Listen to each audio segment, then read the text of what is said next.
Praise the lord. పరిశుద్ధ గ్రంథంలో 12 మంది అపోస్తులు ఉన్నారు. అందులో 4వ అపోస్తులు యోహాను. ఈయన అపోస్తులైన యాకోబు యొక్క సహోదరుడు. అతని తండ్రి పేరు జెబెదయి. యోహాను మొదట బాప్తీసం ఇచ్చి యోహాను యొక్క శిష్యుడు.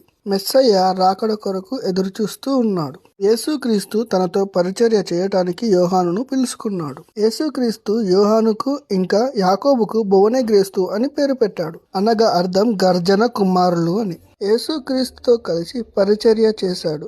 యేసుక్రీస్తు చేసే అద్భుతాలన్నీ స్వయంగా చూశాడు. యేసుక్రీస్తు శిలువలో మరణించినప్పుడు తన తల్లి అయిన మరియను యోహానుకి అప్పగించాడు.